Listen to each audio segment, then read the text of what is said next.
दोस्तों, देश इस वक्त आजादी का अमृत महोत्सव मना रहा है। मतलब देश को आजादी मिले 75 साल हो चुके हैं। पर इस आजादी को देखने के लिए हमारे ना जाने कितने महापुरुषों और निर्दोष भाई बहनों ने अपने प्राण की आहुति दे दी।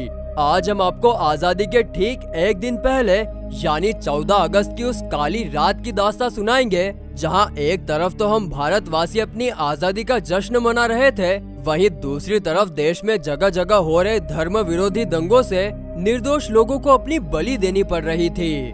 दोस्तों, वीडियो स्टार्ट करने से पहले आप हमारे चैनल को जरूर सब्सक्राइब कर लें। 15 अगस्त की तारीख भारत के लिए आधी खुशी और आधे गम जैसी थी, क्योंकि एक तरफ जहां भारत के लोग अपने आजादी का जश्न मना रहे थे, वहीं दूसरी तरफ इस बात से काफी दुखी भी थे कि भारत ने अपना एक महत्वपूर्ण हिस्सा और 8 करोड़ से ज्यादा लोग एक ही दिन में खो दिए थे।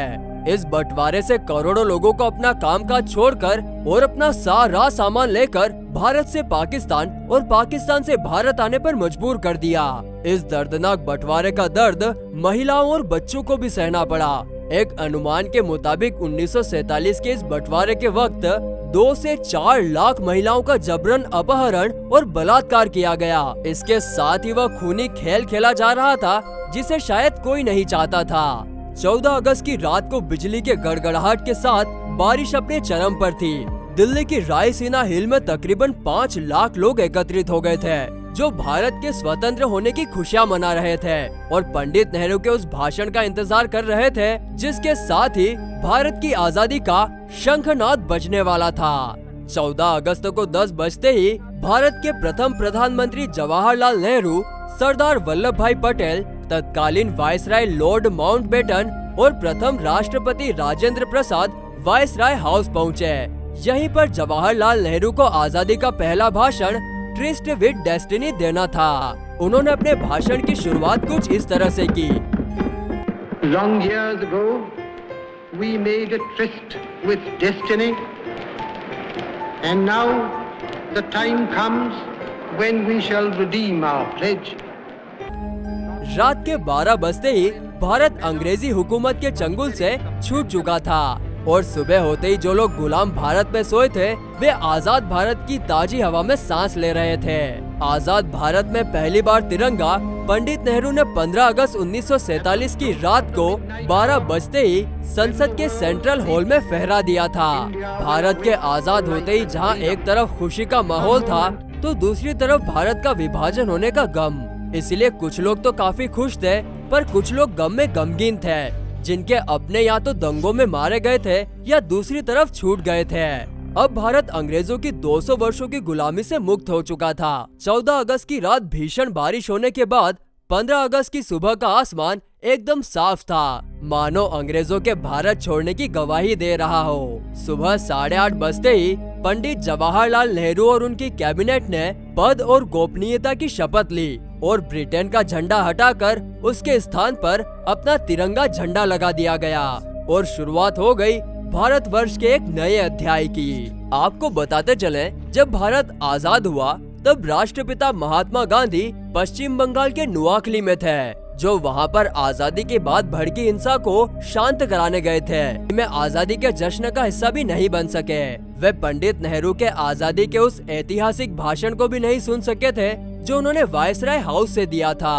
आजादी मिलते ही भारत ने लाखों स्क्वायर किलोमीटर का एरिया खो दिया था और कई करोड़ों लोगों का पलायन भी हुआ था, जो ये बताने के लिए काफी है कि यह आजादी कितनी दर्दनाक रही होगी।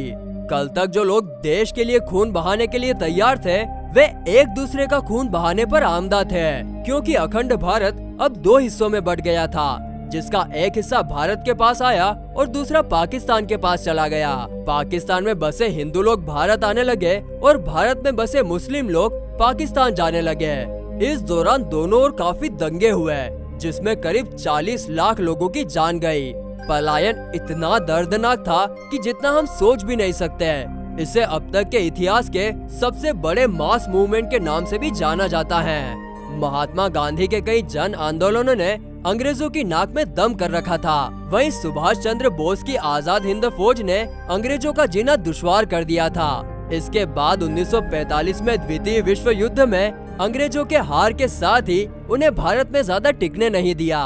द्वितीय विश्व युद्ध में ब्रिटेन की शर्मनाक पराजय के बाद ये तो तय था कि अंग्रेजों को भारत छोड़ना ही पड़ेगा, लेकिन इसके पहले ही उन्होंने भारत के हिंदू और मुस्लिम लोगों को आपस में लड़ाकर 2 अलग राज्य बनाने का मन बना लिया था और इसका समर्थन पूरी तरह से पाकिस्तान की मुस्लिम लीग ने दिया, जो पहले से ही एक अलग मुस्लिम राज्य बनाने की मांग कर रही थी। अंग्रेज पहले से ही भारत के लोगों में जाति और धर्म के बीज बो चुके थे, जो आजादी के वक्त एक बड़े पेड़ की शक्ल ले चुके थे। दूसरी तरफ पाकिस्तान के फाउंडिंग फादर मोहम्मद अली जिन्ना भारत के प्रथम प्रधानमंत्री बनना चाहते थे, पर महात्मा गांधी पंडित नेहरू से पहले ही प्रधानमंत्री बनाने का वादा कर चुके थे। इसकी कसक भी कहीं न कहीं जिन्ना के अंदर थी और वो भारत के मुसलमान लोगों को भड़का रहे थे कि आपका भविष्य भारत में सुरक्षित नहीं है। दोस्तों, राजनेताओं के राजनीति के इस गंदे खेल ने भारत की गलियों को निर्दोष लोगों के खून से रंग दिया। अंग्रेज भारत के हिंदू और मुस्लिम भाइयों को आपस में लड़ा रहे थे, जो कि 1947 के पहले आपस में मिलकर अंग्रेजों के खिलाफ लड़ाई लड़ रहे थे। दोस्तों, जब अंग्रेजों को ये लगने लगा कि भारत को आजाद करना ही पड़ेगा, तो उन्होंने लॉर्ड माउंटबेटन को भारत का आखिरी वायसराय बना दिया। लॉर्ड माउंटबेटन ने ही भारत की आधिकारिक स्वतंत्रता की घोषणा की। वैसे अंग्रेजों ने पहले भारत को 3 जून 1947 को आजाद करने का मन बनाया था, पर मोहम्मद अली जिन्ना के अलग राष्ट्र बनाने की जिद और अंग्रेजों की फूट डालो और राज करो की नीति के कारण हर गली नुक्कड़ पर दंगे हो रहे थे, जिसने भारत को हिंदू और मुस्लिम राष्ट्र में विभाजित करने का मौका दे दिया। अंग्रेजों ने भारत को आजादी देने के लिए 15 अगस्त की ही तारीख को क्यों चुना? दोस्तों, ऐसा नहीं है कि हम भारतीय केवल शुभ और अशुभ को मानते हैं। अंग्रेज भी इन बातों पर विश्वास करते थे, क्योंकि 15 अगस्त 1945 को ही जापान ने मित्र राष्ट्रों के सामने सरेंडर किया था, जबकि इस पर ऑफिशियल साइन 2 सितंबर 1945 को हुए थे। इसीलिए ब्रिटेन के अधिकारी यह मानते थे कि 15 अगस्त का दिन मित्र राष्ट्रों के लिए शुभ है। अंग्रेजों ने हम भारतीयों के साथ कितने जुल्म किए, उनको शब्दों में बयां कर पाना काफी मुश्किल है। उन जुल्मों ने भारतीयों को खून के आंसू रुलाने के लिए मजबूर कर दिया। फिर भी भारतीयों का दिल इतना बड़ा था कि उन्होंने 17 अगस्त 1947 को ब्रिटेन रवाना होने वाली अंग्रेज सैनिकों की पहली टुकड़ी को दामाद की तरह विदा किया। इसी प्रकार अंग्रेजों की आखिरी टुकड़ी इसके लगभग 1 साल बाद यानी 27 अगस्त 1947 को अपने देश चली गई, जिसे भारतीय लोगों ने बैंड बाजा के साथ मुंबई के गेटवे ऑफ इंडिया से उनको आखिरी विदाई दी और जॉर्ज पंचम को विदाई देने वाला गीत उनके सम्मान में बजाया गया। इसके साथ ही अंग्रेजों का नाम भारत के नक्शे से हमेशा के लिए मिट गया। तो ये थी भारत देश की आजादी की वह दर्दनाक कहानी, जिसके साथ ही हमें आजादी मिली। पर दोस्तों, कमेंट करके ये जरूर बताइएगा कि क्या हम लोगों की आजादी के लिए हमारे महापुरुषों ने जिस खून से इस मातृभूमि को रंग दिया, क्या उनके सपनों का भारतवर्ष हम आज भी बना पाए हैं, या अभी भी हमें असली भारत बनाने के लिए कौन कौन से काम करने बाकी हैं। इस वीडियो में बस इतना ही। अब आप इस वीडियो को ज्यादा से ज्यादा लोगों तक शेयर कीजिए, जिससे उनको भी भारत के आजादी की इस कहानी के बारे में पता चले। इस वीडियो को सभी लोग लाइक करें और यदि आप हमारे चैनल पर नए हैं तो इसको सब्सक्राइब करना बिल्कुल ना भूलें, क्योंकि आपको भविष्य में इस तरह की नॉलेजेबल वीडियो मिलती रहेगी। जय हिंद, वंदे मातरम।